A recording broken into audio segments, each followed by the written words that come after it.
Well, White House officials have expressed growing concerns that North Korea is not going through with denuclearization. Go figure, right?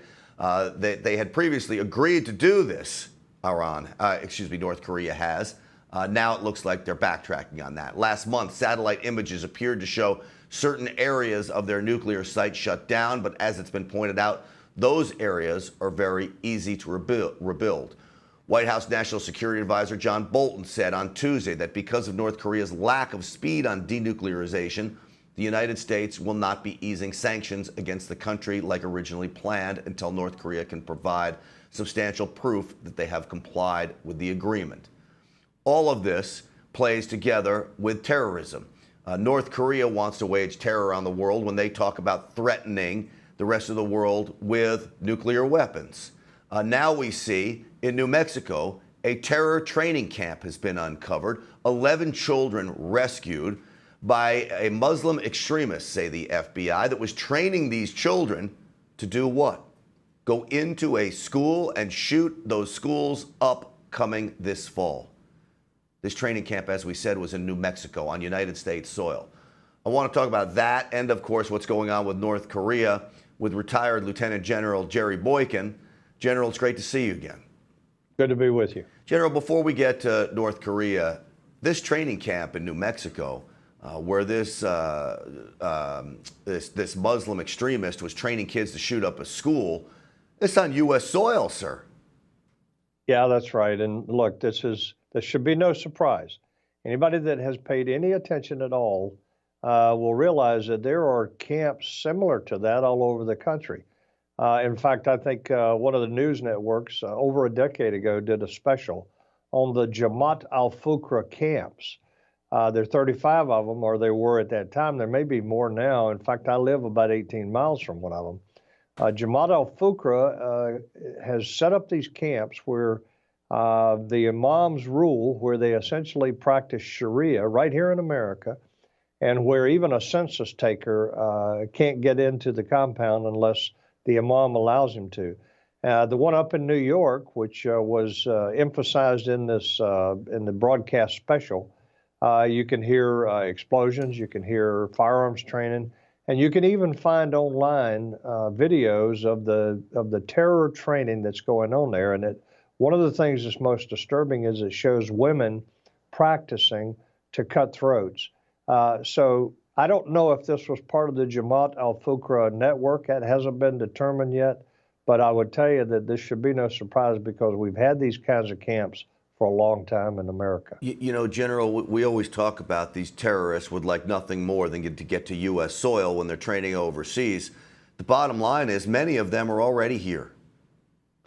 That's correct. And what people need to understand is that in 2008, there was a trial in Dallas, Texas. It was called the Holy Land Foundation trial. It was the largest terror financing trial in the history of America. 5 defendants were convicted on 108 counts of raising funds to support terrorism right here in America. But what was most significant was there was an unindicted co-conspirator list that came out of that trial of, I think, 254 people and organizations. At the top of the list was CARE, Council of American Islamic Relations. Right below them was ISNA, Islamic Society of North America. Go down the list and you'll find that just about every major Muslim organization in America was listed as an unindicted co-conspirator in that trial. And the Justice Department under Barack Obama chose not to prosecute them. But what was determined was they are fronts for the Muslim Brotherhood right here in America. And Mohammed Morsi, when he was president of Egypt, acknowledged that he joined the Muslim Brotherhood, him and his wife, while they were students here in America. The Muslim Brotherhood's here in America, and Americans had better wake up and come to grips with the fact that they live among us. You know, I had covered that Holy Land Foundation trial when I was working in the mainstream media here in Dallas. And I will tell you what troubled me, besides the terrorists and the money that was going to them, but the issue of CARE in particular, labeled as an unindicted co-conspirator, clear ties, as you said, to the Muslim Brotherhood. And to this day, General, the mainstream media marches straight to CARE when anything happens, terrorism related, anything on United States soil. to get a comment from them about how Muslims need to wash their hands of all this, and they go straight to CARE, when CARE is part of the problem in all of this.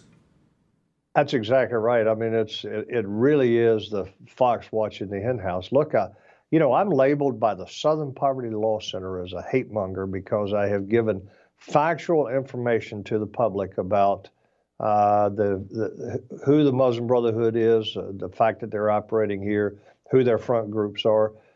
And I'm not the only one. People like Brigitte Gabriel and Robert Spencer and others have been labeled as hate mongers because we have given factual information about these people. And what is happening here is the mainstream media has taken the easy route, generally speaking, and they have sided with the very entities that are here to do us harm. You know, when you talk about this training camp in New Mexico, Siraj Wahaj was the leader of that training camp. Now, that name was familiar to me because I also worked in New York City during the first World Trade Center bombings, which his father was labeled, and I believe it was as an unindicted co-conspirator in that trial. He was a Muslim holy man in New York.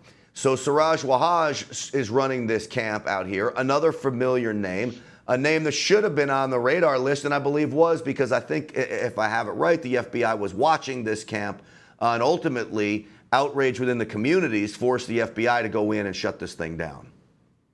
That's right, and nothing was done about him, the father of this guy that was running the compound in New Mexico. Nothing was done about the Holy Land Foundation trial co-conspirators. The Holder Justice Department would not prosecute. So what are we left with? We're left with these people feeling that they can operate with impunity. And that compound, how long had that been there? How many people knew about it? And the bigger question is, how many people were just simply afraid to go and report it or make any accusations because they were afraid they would be labeled as the hate mongers? They would be labeled as the people that were violating someone else's civil rights. We've come to a sad state in this country, and I really encourage Americans to wake up and start taking back the very fundamentals of our society. Well, certainly those on the left have it in common, at least with terrorists, that they want to silence other voices. Yeah. And silencing other voices, they do it through intimidation and fear. And when you're so afraid to stand up and say anything, then they can operate with impunity. Yeah, that's exactly what's happening too. Lieutenant General, before I let you go, what's going on in North Korea? Really, no surprise to you, no surprise to me. We've talked about this. It was North Korea cannot be trusted. What do you make of all of this?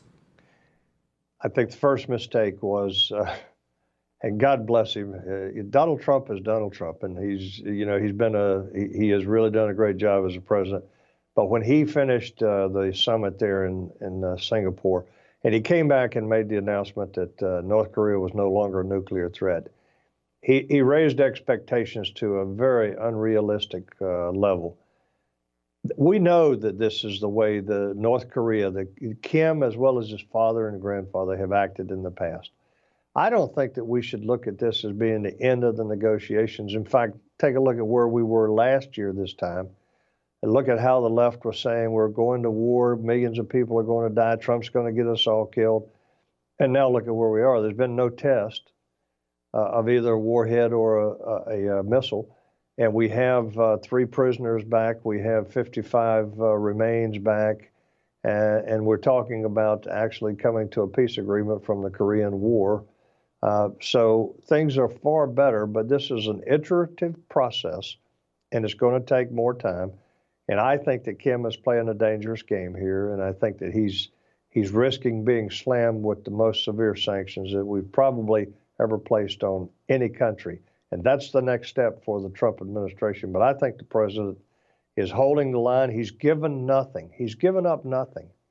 And I think that we're going to see this get better.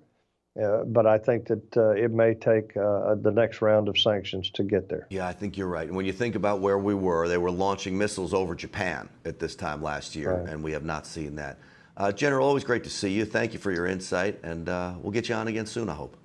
Good to be with you. Thank you.